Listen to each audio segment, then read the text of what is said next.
You're listening to Careers and Cocktails, career talk with a twist, hosted by expert recruiter Renee Frey. Let's get this party started.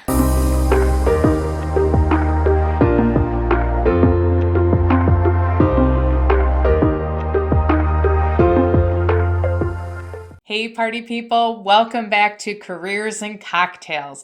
Today I'm thrilled to have Vikas on my show, and we are living in a virtual world where we can interview people all over, and today we're going to be speaking with him through Zoom. So I will make his favorite cocktail, which is a Mojito Mocktail. Let me share what is in that. So what you need is 10 large mint leaves, which they smell so good. 2 tablespoons freshly squeezed lime juice, 2 tablespoons simple syrup, half a cup of club soda or sparkling lime water, plenty of ice, and then you can garnish with lime and a mint leaf as well. So let's get started. I have my cocktail fancy glass here. I'm going to put all the mint leaves in my cup. And then I'm going to pour the fresh lime juice, which was 2 tablespoons of lime juice, pour it right over those mint leaves. And then I will put 2 tablespoons of simple syrup, which I love anything with mint and lime. Thank you, Vikas, for indulging me. Now you're going to muddle it in the glass. So you're just going to press it to release the flavor of the mint. Super easy. Okay, I think it's all muddled. And then we're going to add the club soda.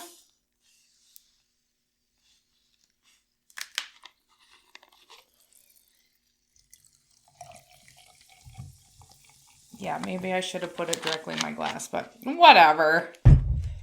I'm a total amateur. And then we're going to transition it to my glass with the ice. Oh yeah, baby. And lastly, throw a little lime on there, and there you have it, a Mojito Mocktail. Oh, so good. It's perfect. Hey party people, welcome back to Careers and Cocktails. Today I'm thrilled to have Vikas Narula with me today, and I have already made his favorite cocktail, which is a Mojito Mocktail, and it's delicious. So Vikas, tell us, why is this your favorite thing to drink? Well, I like lime and I like mint, and Mojito's got both of them. I know, it's so good. We were just commenting here. We were like, we need more mint in this office because the aroma smells so good as well. Yeah, it is. So give us your elevator pitch. Who are you? Well, I'm an entrepreneur, public speaker, blogger. I got my background in software development and went back to business school 12, 13 years ago and started a business. And I've been doing that for the last 10 plus years. Awesome. So tell me, pretend I'm a kindergartner. I'm sitting in my little desk in my mini chair. Explain to me what you do for a living. We connect dots, literally. I'm in the business of mapping human networks in the workplace and providing greater awareness of self and others, particularly to leaders. Awesome. And Vikas, if you could have one superpower, what would it be? If I could have one superpower, bestow happiness on all. Oh, that's a good one. That would be a good one. And how about share with us what's the nerdiest thing on your bucket list? The nerdiest? Oh, wow. Nerdiest thing. I guess I want to learn how to fly a glider plane, you know those planes. Oh. Yeah, I don't know how nerdy that is, but it's engineering and aeronautics. Sure. Yeah. And I love heights. So Yeah. I totally love heights. What can we help you celebrate this week? I guess life, I mean, we're all in this crazy crisis, but many of us are alive and we have roof over our head and food on our plates. And so I think there's still a lot to be grateful for. And yeah, and celebrating hibernation and the beauty of deep self reflection and forced time with the family. I mean, there's something to be said about that, right? Right. Well, cheers to that. Yeah. Cheers. So you worked in corporate America and left to start your own business. Tell me, how did you do that? How did you know you were ready? I wasn't. I just took a leap of faith. I started to hobbyify my idea, meaning I had a hobby and which I hoped would turn into a business. And after a few years, the hobby was ready for the next level. And the universe kind of conspired to line things up and just made sense to make the leap. I had a lot of help from my spouse, and yeah, we just jumped without a net and made the parachute on the way down, kind of thing. And has it worked out for you? Must have. Here we're on our 11th year. We've had some ups and downs for sure, but it's been well worth it. Oh, cheers to 11 years. Yeah. Yeah, I love working for myself, and it stretched me in ways I couldn't have imagined. Continues to. So I'm really Oh, grateful. That's something to celebrate. absolutely. Yeah. I listened to a recent commencement speech that you gave to high school students, and Okay. I think it can relate to people of any age. Mm. But can you speak to the itch? Yeah, scratch the itch, yes. Well, yeah, I just think that a lot of times we make plans with our head and we think we should be doing A, B, and C because we're influenced by those around us or society. And I think that there's also something inside of our heart that's calling to us that may not make sense to our head, that may not make sense to us, but that's that little whisper of the heart, the intuition, a call to adventure. That's the itch. And it doesn't always give you the big picture of where it's leading you. It's a treasure hunt, and you have to take the first step in order to get the next clue. So scratching the itch is that first step in that journey. And I when I think about my ups and downs in my career, the greatest joys and achievements and accomplishments and sense of satisfaction came from listening to the whisper of the heart, scratching that itch, following that treasure hunt. Absolutely. Yeah. I can totally relate to that. So how do you push people though what things do you say to people to encourage them to explore that? Because I know for a lot of people, they just keep suppressing, not listening. Well, yeah, I mean, I suppressed it too for a long time, and either I couldn't hear the whisper or I wouldn't listen, and I ended up paying the price in the form of, sadness, depression, um, general unhappiness, and and so I think it's important, one, to create space to listen and to trust it and to begin to act on it and to know that the itch doesn't necessarily require us to drop everything or do something radical. It's the beginning of a journey, and it might become more.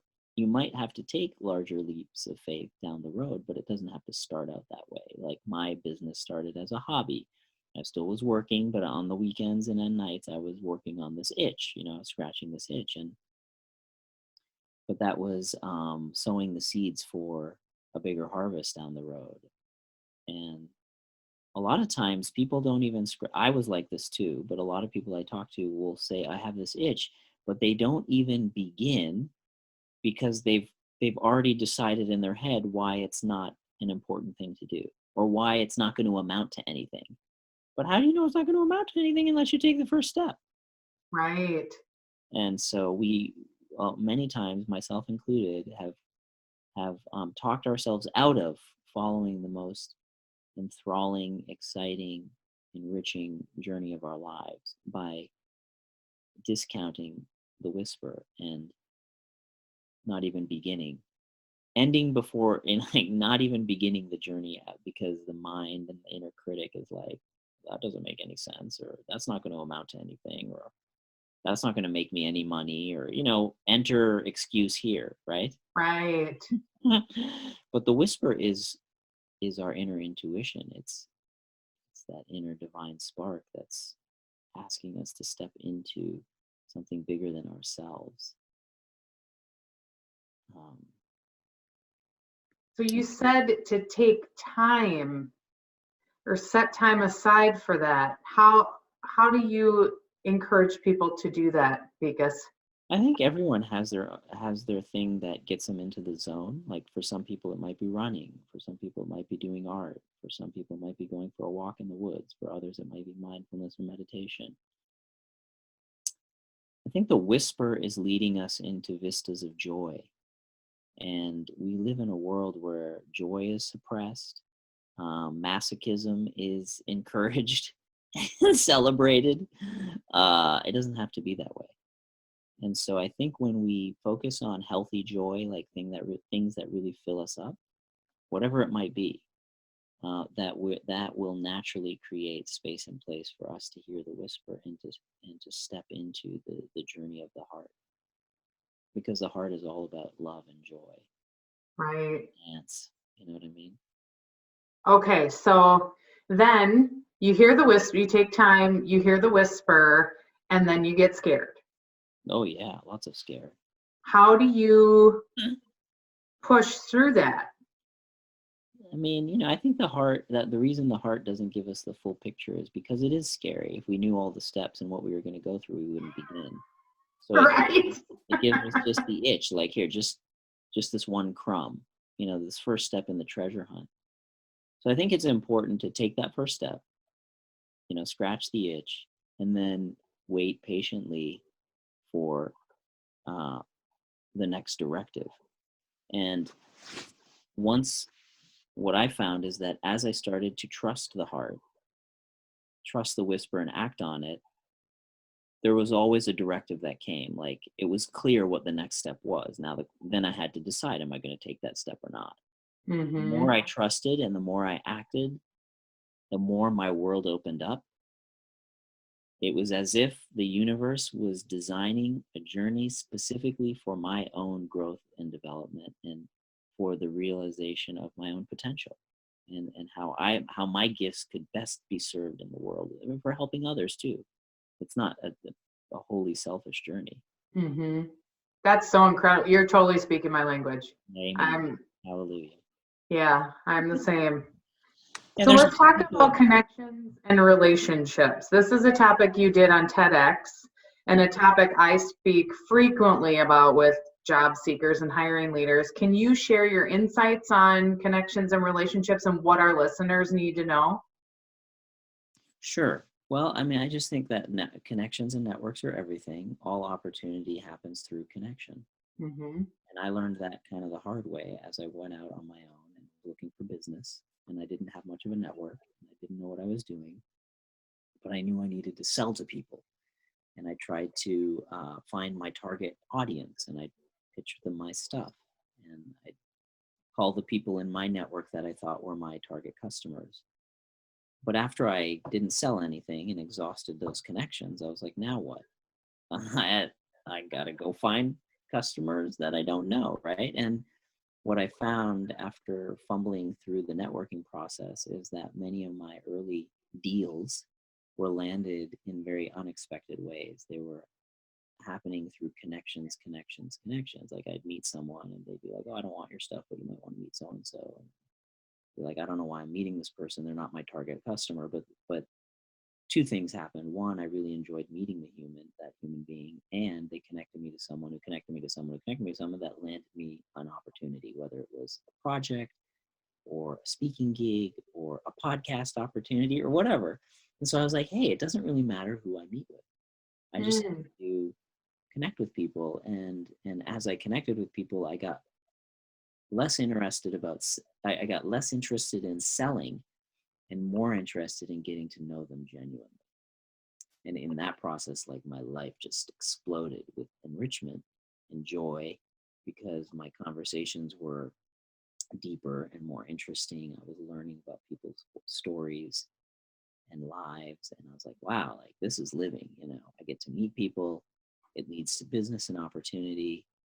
These are things I never really got to do in my prior life, like in my early career. It's something that no one really teaches us to do. And yet, if you look at the research on what makes us happy, it's things like deep conversations and connections with other humans. Absolutely. I love it. Yeah. I'm the same way. Well, and I'm an extreme extrovert. So people give me energy. I get my energy from people. Yeah, me too. So the entrepreneurial journey is wild and definitely not easy. How do you remain positive and focused when you have those tough days or when you reach obstacles?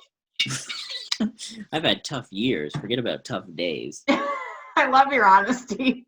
Yeah.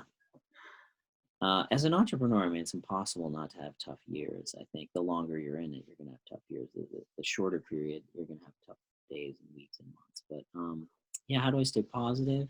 Well, I think by nature, I'm an optimist.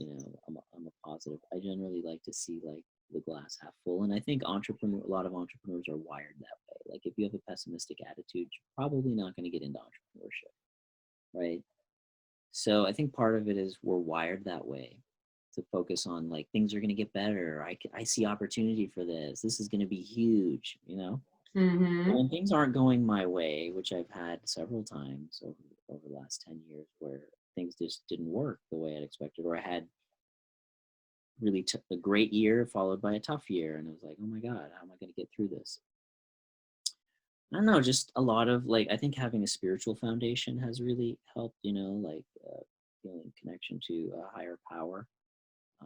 And having that relationship and using prayer and worship and deep self-reflection to help me through the tough times, knowing that it's for my benefit.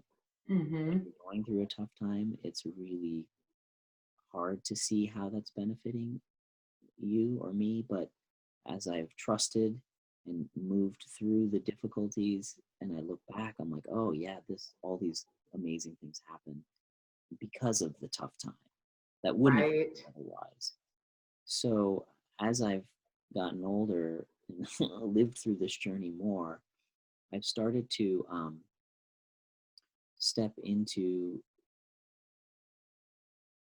a mindset that,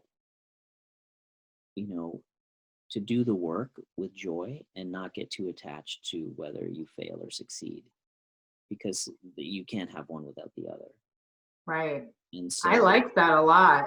Yeah, and but that's a philosophy of like the Hindu religion, and it's a philosophy that runs through, I think, many religions, but it's something that I haven't learned to do very well, but I'm working to do better at, is just to trust the process and to do the work and know that success will come and failure will come, and don't get too attached to either, because it's just like day and night. You can't fight the night, you can't fight the day. It just is what it is. You can't fight the seasons, but it's part of the process. And and there's beauty in winter and there's beauty in spring, and as I look back on my ups and downs through this journey, there's been beauty in the success and there's been beauty in the failure.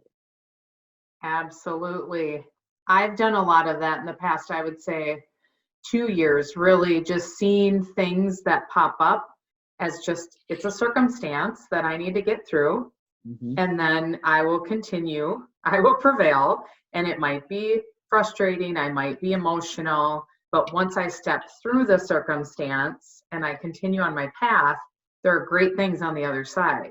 But it's just that assessment of not getting caught up in what I call the spin of my own emotions, and really control my thoughts so that I'm focused to get through those things. But it's not easy. No, it's not easy. It's not easy. But like I try and focus on the positives even in the tough times. Like at night, like the darkness of night, that's when you see the stars and the moon, right? And in winter, everything is desolate and barren, but you see the beauty of the naked trees that you wouldn't otherwise see when everything's blooming. And Right. so anyway. I love your perspectives. So I'm a big proponent of meditating, and I do a daily gratitude journal, which has been life-changing for me. But you recently mentioned that you started hosting monthly hug gatherings. You got to tell me about this. Enlighten me. Yeah. I host hugging gatherings, and I don't know, like 7, 8 years ago, as my heart was leading me on this serendipitous journey, my heart started to open and feel the love of God, you could say. And I was like, what better way to express that love of the divine than through hugs? And I just felt like I wanted to give and receive hugs. And I felt like, why aren't there more spaces for people to give and receive hugs to people they know and people they don't know? And at first, it was one of these itches of the heart, right? But it was so weird and unconventional. I swept it under the rug and ignored it to the point where I couldn't, where that whisper turned into a scream. So for the last 2.5 years, finally, I just made up my mind that I'm going to just do it. It wouldn't go away, It's like one of those things that wouldn't go away. So I'm like, I better do this. Better trust the heart. And yeah, 2.5 years ago, I invited a handful of friends to gather for hugs, and I kind of facilitate an experience where people can trust one another. There's boundaries and ground rules and what have you. And then slowly that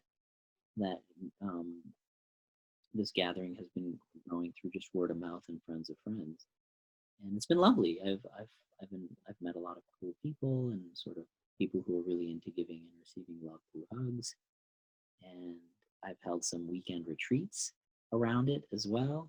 Oh, cool. Yeah, so I love it. I love giving and receiving hugs. If I was there, I'd give you a hug if you were okay with it.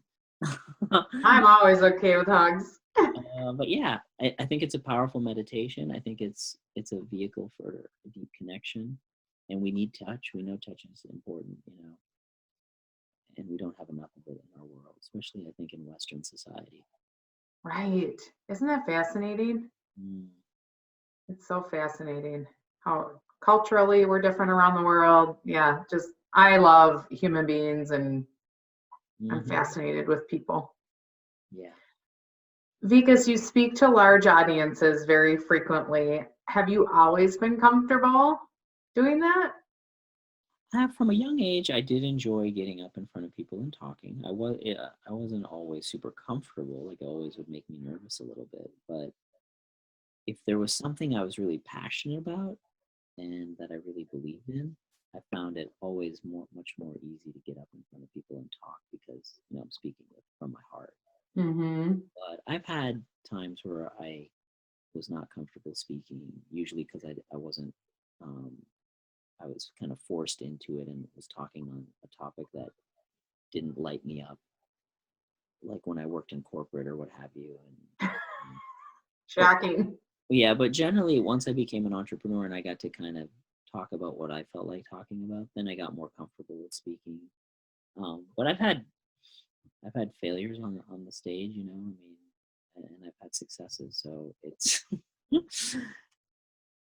it's I've had my ups and downs with that as well. Okay, so tell me about your biggest failure you've had on stage then. Oh God. There was a time I was at a conference, a really not too long ago, about 4 years ago. I was at a really high stakes conference, like this invite only kind of TED-ish type thing. It wasn't TED, but it was similar.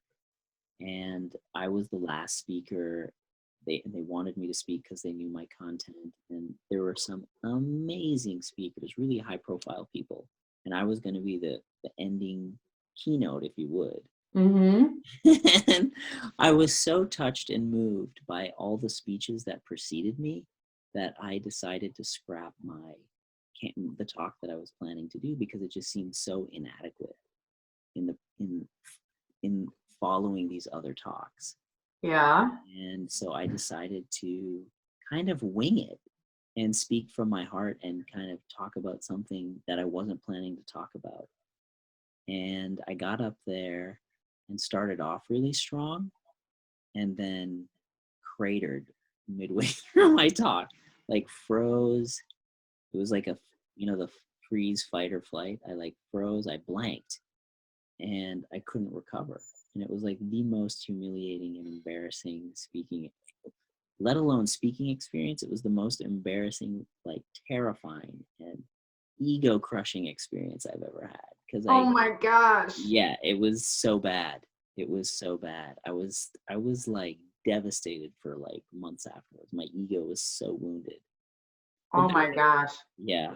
This did you yeah, it was hard. Gosh. It was because I felt, and up until that point, I was so comfortable speaking, but I learned a lot of good lessons from it. It took me a while, but I learned a lot of good lessons from it. And it helped me become a better speaker. Really? It was a painful dose of medicine, especially because the first half of my talk was really raw and borderline inappropriate. But I was going to finish it in a triumphant way that was going to make the first raw part okay. But I wasn't able to finish. So all people had was like this bizarre thing that didn't really make sense or convey the message. Gosh, yeah. That took me a long time to heal from. I think I'm still healing from it. That's crazy. It's crazy. Yeah, it is. So how did you get back up on stage then the next time you had to speak again? Were you hesitant? I was super hesitant. And you know what's so funny is right after that epic fail, a friend told me to apply for a TEDx talk. And I was like, oh gosh, I don't know. But I applied and got in at like whatever my TED talk, TEDx Edina. So my TEDx talk was just like maybe 3-4 months after this epic fail. And yeah, it was hard. I prepared a lot. I was nervous. I was like, oh, I'm going to fail again. And I didn't quite bring the same passion and energy to that talk that I would typically bring because I was not as loose as I usually am. I think my commencement speech, which came like a year and a half after my TEDx talk, was more representative of my true self, where I really brought like passion and humor and wisdom. I mean, my own just storytelling, but I prepared a lot for that. I mean, it may not look like it because I'm not reading from a piece of paper or anything, but I prepared a lot because that was probably my first high stakes. I mean, the TEDx was high stakes, but it was, it wasn't as high stakes, but like the commencement speech to me felt like a high stakes speech because I was in front of my old friends and community, and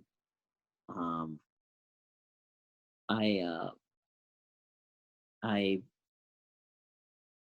prepared a lot and used all the lessons from the failure experience to inform this new talk. And that was kind of like redemption for me because I was like, okay, that felt like I had kind of gotten a monkey off my back. It helped in the healing journey. Let's say that. That's great.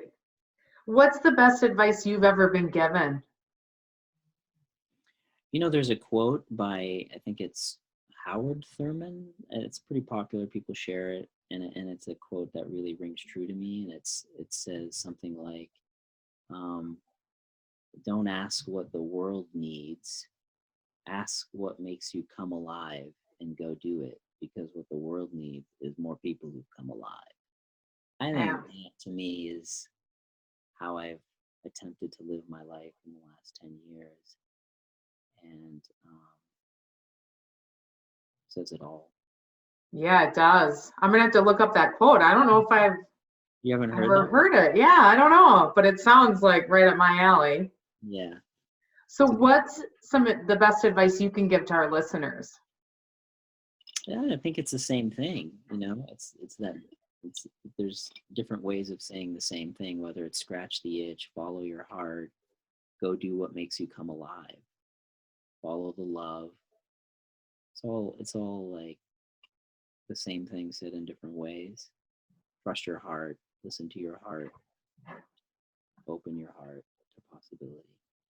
Yeah, exactly. All right, we're moving into the lightning round, the speed round, where I ask questions and you need to have quick, short responses. Because are you ready? Mm-hmm. Have you ever gotten a job through someone you know? Yes. What is the first word that comes to mind when thinking of searching for a new job? Not fun. What was your first paid job? Test engineer. Favorite question to ask when networking? Tell me your story. Do you practice for interviews? I mean, I don't really interview, so no. Right. Have you ever been fired? No. What site would you go to if you were looking for a new job? I mean, I'm not looking for a new job, or I'm an entrepreneur. So, but if I was looking for a new job, probably LinkedIn. Okay. And have you ever wanted a job that you didn't get, that you interviewed for, way back in the past? Not really, no. Okay. Well, you passed. Where can our listeners find you? Well, they can visit my website, keyhubs.com. They can find me on LinkedIn. Those are probably the two places to find me. Okay, perfect. And I'm so grateful that you were able to take some time with me today and share all of your valuable wisdom. Well, that's very kind of you. My battle scars. For all of you listeners, if you need help finding a new job, please go to careersandcocktails.com to learn where to purchase my book, I Hate Mondays. And I have been identified by LinkedIn as one of the top professionals that does resume writings and career coaching. You can find more information there as well. And for all of you hiring leaders, we have a free downloadable guide at careersandcocktails.com if you want to find out the secrets to finding your next hire. Until next time, cheers. Cheers. Thank you, Renee. Thank you.